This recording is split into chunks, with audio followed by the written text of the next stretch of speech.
He tenido la suerte de poder estar en un directo con el artista Alariko, donde nos estuvo contando sus procesos, su manera de pintar y dibujar. Y quiero analizar un poco su arte, su estilo, y luego a posteriori poneros partes interesantes del directo donde él nos cuenta o nos muestra su manera de dibujar y pintar. Y por cierto, a estos directos podéis entrar cualquiera, se hacen en la plataforma de Discord, en el canal de Brass Bunny, y son una manera súper interesante de conocer artistas y poder entender un poco cómo trabajan. Alariko es un chaval que da bastante rabia porque tiene 22 años. Repito, 22 años. Pero mira cómo dibuja y cómo pinta. En el directo nos contó que desde siempre ha estado interesado en la arquitectura y que siempre estaba dibujando edificios. Y claro, ahora tiene una biblioteca visual que le permite dibujar de esta manera. También nos dijo que antes no solía pintar, que no le interesó el color hasta hace unos 4 años. Y me parece impresionante que alguien que lleva tan poco tiempo pintando tenga esta capacidad y sobre todo esta paleta de color. Una maravilla. Una de sus mayores influencias es el estudio Ghibli, es bastante obvio. Mirad estas nubes, por ejemplo.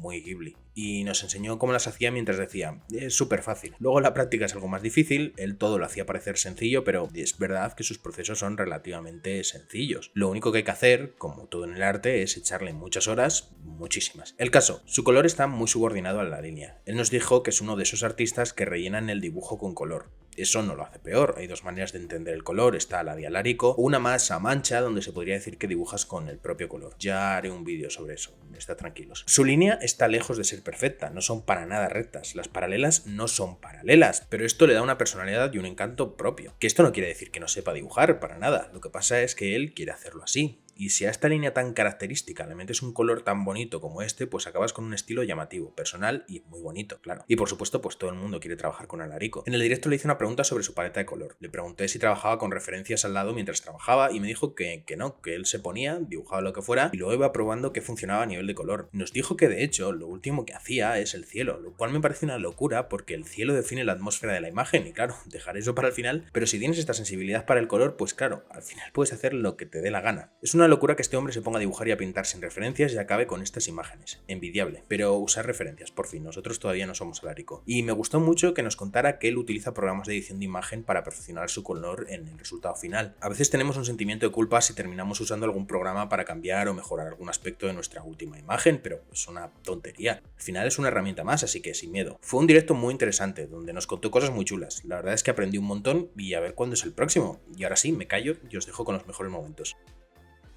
Yeah. I don't know. It depends of the person. Like most people that get into fine arts end up not enjoying it because I think sometimes can be too focused on the world of, let's say, on the world of fine art, and that is a very hard, difficult world to get in.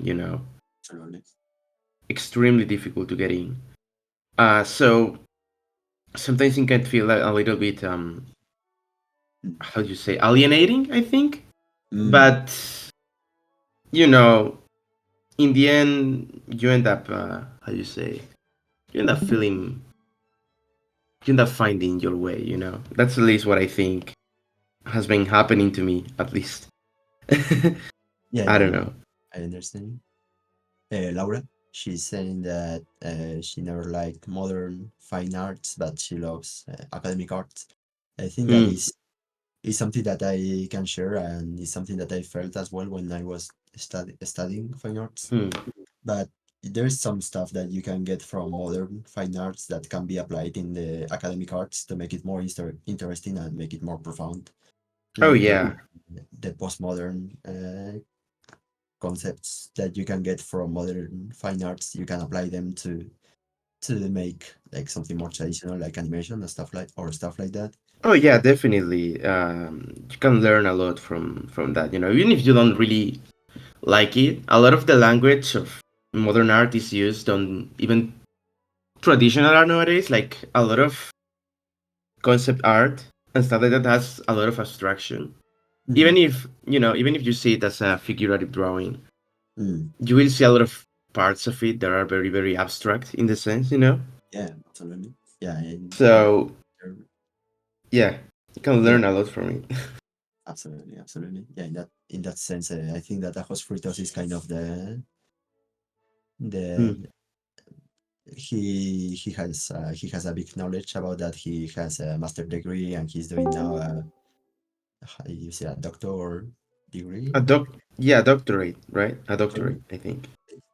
Wow. he's like very proficient in like technique and this kind of thing. So I very respect him a lot. Uh, and combining knowledge is the best way forward, I think. Yeah, like for example, you can see if you see Alberto Mielgo, the stuff that he does with the IPs that he gets, like Spider-Man and things like that. You can see that he's not going for the traditional art thing. He's like combining a lot of different things that are like a little bit more modern. So Yeah, yeah. yeah, definitely. You can see a lot of very modern, Mhm.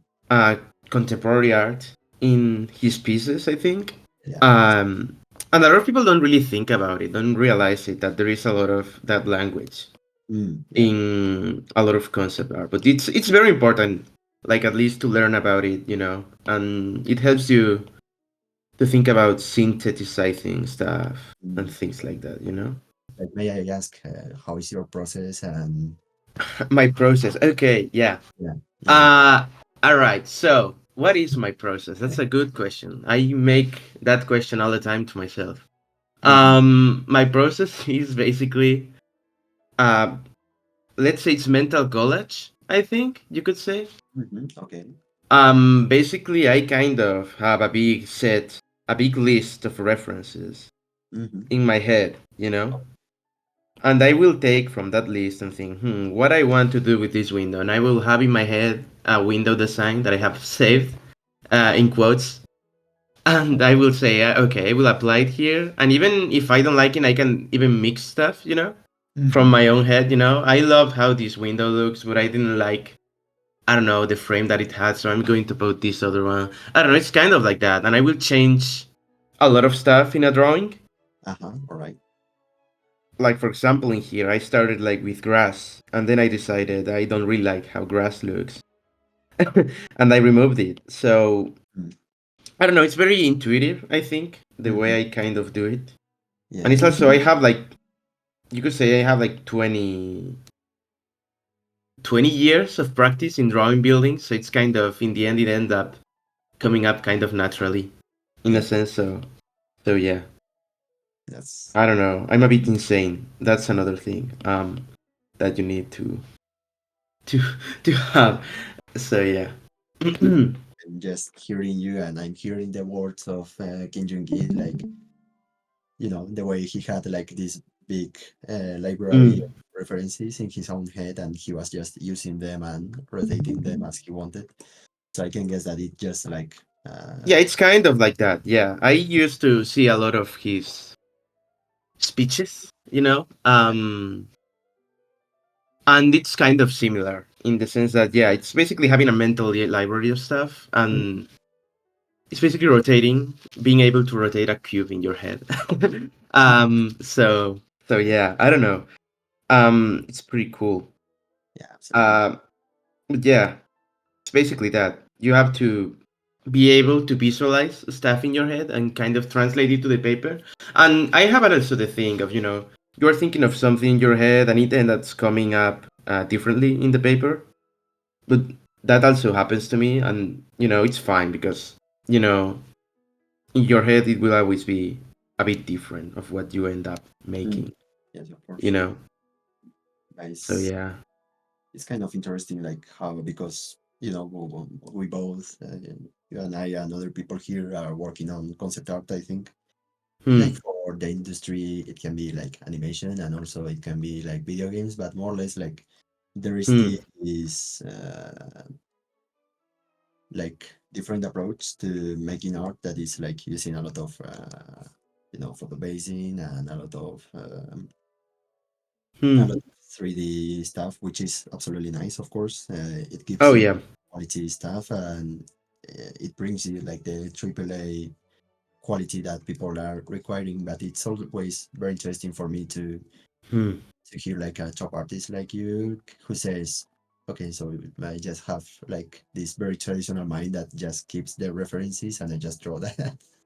Yeah, yeah. So, yeah, I don't know. It's funny because I don't know anything about 3D. I have been thinking of getting into learning Blender for ages, and I always open that program. I see the thousands of buttons, and I get scared, and I close it basically. So yeah, it will be cool. But yeah, it's a bit. It's not that it differentiates you a lot because I think a lot of concept artists are still using it's basically kind of they are using it kind of like a supportive tool, 3D in a sense, Yeah, and I yeah. think that's pretty cool. But it also ends up you end up with a very similar style Mhm. to other people, and it's kind of like the concept art style, that a lot of people want to have, Yeah, yeah. and it's It's cool, but it's a little bit I don't know. It can make it feel like your art. It can make it feel a bit samey, the art that people make. So I mhm. will try. Probably I will try. I don't know, to find your own stylistic path rather than trying to just go for this style because this is the style that sells and stuff like that. Yeah, absolutely. No, it's true that in the end we are all artists, but we have to, pay the rent, pay the food and everything. So you just have to adapt to the standard Yeah. of the industry. So Yeah. that's why most of the people go for that route because you know that you can make money if you go Yeah. for. Yeah. Mhm. And Yeah. so yeah, Lou, for example, here is asking that she loves your coloring, like the way you color your drawing. So if you may, can we talk a little bit about that? Oh yeah, yeah, definitely, sure. Coloring, that's a funny thing about me. Hmm. I I used to hate coloring until very recently. Like until like 4 years ago. Wow. I used to only do black and white drawings, and you can see that in my Instagram. If you go back and back and back, you can see how the color kind of fades and it Hmm. starts as being like line drawings. Hmm. So it's just the color. I just kind of started getting enamored with color once I started doing digital painting because Hmm. I didn't have access to oil paintings to learn Yeah. a more traditional stuff, and for me it was a hassle because I will have to use, I don't know, the mark how what are they called, the Copic markers, not the Oh, copy. I use the other ones. I use the cheaper ones, but I yeah. used to hate that because Yeah. it was like I have to choose this very specific color, but I don't really like it, and I want it to be different, and Mm. it ends up, and they ended up being like very annoyed about it, and it was very boring to me. Hmm. But then when I started painting in the iPad, I started to enjoy it a bit more because it's Hmm. way easier. It's digital painting. If you commit an error, it's fine. You can tap back and nothing happens. you know Um, and also another thing about the coloring, my coloring process, I would call it kind of like a coloring book method, if that makes sense. Okay. Okay. I Explain that a little bit, please. Okay, so I'm just going to, let's say this is the house that I did, so I want to paint the windows. What I will do is choose the color. I am doxing myself a little bit there, but it's fine with the name of the set. Okay, so I want this color for the windows. I will just do this, you know? Mhm. Okay. Okay. So, as you can see, it's kind of like a coloring book, Like I am just, the ones that have like numbers and you put the colors on the numbers. You Hmm. know what I mean, right? Yeah. Yeah. Yeah. I'm not sounding insane, right? No. No. Yeah. It makes sense, but it's like interesting how you go from that to the final drawings that you have, right? So how Yeah, you make. usually what I do is basically, well, I usually go with the, how do you say, local color, I think it's called. Yeah. And then I add the shadows. But now the last two I did don't have that method. The last two ones are oof, very, very, very neat. They are very nice. Like the interior that you made with this Mm, lighting going through the room is very nice. yeah. That one does still have the local lightning thing of them using a multiply, layer and stuff like that. But the other last two ones, the one with the tower and the one of the building, near the train tracks. Mm, On those, I use a more fine arts technique, of just painting the shadows mm-hmm, because I'm kind of trying to experiment a little bit. But what I usually do is basically local color and then just apply the shadows. And then I edit them a lot. I am a very big proponent of editing your drawings after, mm, yeah. because it helps a lot. Like most of my drawings don't look that good. I am kind of lying with my coloring. Half of the magic of them is Lightroom, basically. So I do recommend editing the art in Lightroom. And the people that say that that's like cheating and stuff like that, then it's not true. It's fake. It's cool to do that. You So should when you totally are do that. so when you are coloring, for example, you are not thinking, the classics from any Mm. uh, teaching course that it says like you have to consider like the value and the No, I am. the I don't. No, I don't care about. I don't know if it's because it's pretty intuitive to me, but I don't really think about values and stuff like that at all. Of the doing from black and whites and thinking of how the values will look and stuff like that. Because Mhm. I don't know. In the end, I think it's intuitivity wins out that, Mm, in a sense. So I'm not really thinking about that stuff, even though it's important to learn. I'm not saying that it's like not a thing that shouldn't at least take into consideration. But mhm. in my process, I'm not really thinking about that. I'm just thinking about the colors in my head, what color I think it will look cool, Mhm. and that's it, Yeah, basically. that's, I So mean, yeah, you're basically freestyling. yeah, I'm freestyling it. Good. It's kind of like the urban sketchers, how they just go for it. It's kind of like that. Uh, all right. So this is the last one I did. First one. This is the one that I posted online. And this is how the original looks. Mm, Okay. yeah, So you can see the difference, huh? Right yeah, yeah, yeah. now. There's some editing there. Yeah. So I'm going to share you the time thing. Okay. Oh my God, my iPad is heating up very hard. So I'm doing like the base painting that got lost there for some reason. I don't know why. But basically I'm doing like the base drawing. Mhm. You know, you can see it. Very cool. I hope there isn't any penis in here because my friends draw that stuff when I am sketching it. Okay, so I start, as you can see in this one, I'm doing more of a traditional thing, you Mhm. know, of doing in the shadows, Mhm. basically. And adding the color like that. You can see how I'm doing it kind of like a patchwork, right? Yeah, yeah, yeah, yeah. Yeah, I can see like the process that you were talking about, like putting just Yeah. Yeah, the I don't do the thing of doing how you say a base layer thing, going layer by layer and stuff like that. I just this is all in one layer basically. So I will keep doing it, and then mm, I always another thing I always do is I do the sky last. mhm. Don't ask me why I do it like that. I'm not sure if I will recommend it. I'm just used to it.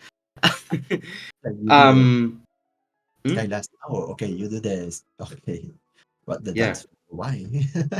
I don't know. It's just like that. It's that. Yeah, yeah. And then I will do the little guy there. Here he is, and Cool. that's it. That's the process I did for this one, and also for the other one, and also for the tower one. This Wow. one. Beautiful. It's kind of it's a similar thing, you know. It's just basically doing, Yeah, you know. it seems like you choose the color of the sky depending on how you paint you paint the light in the buildings. Yeah, basically, it's kind of like that. I will first it like this, and then I will decide what sky will look best for this. I will You be sky shopping, kind of, you know. you are unbelievable. Like you are doing the exact opposite that any Yeah. No, yeah. I'm a bit insane. I already said it. I am a bit crazy in the it's head for this. it's Yeah, I mean but it works. yeah. So Yeah, it works. It works. I think. But yeah, I'm not sure if I will recommend it, but that's how I kind of do it. This is the one, an edited one, you know, the one with the light. mhm. That also the light is wrong. It shouldn't. I did it like a. Yeah, but this It one, shouldn't be projecting like that. But mm, who cares? yeah. Okay. Oh, how I make clouds. Yeah, I'm going to do one now if you want. That's a big question I have. So, how do I do clouds? Okay, let's. That's a good question, I think. Uh, I will try and do that, I guess. That's a good question. A lot of people ask me about the clouds. Um, okay, so first let's make a cool sky gradient, I guess.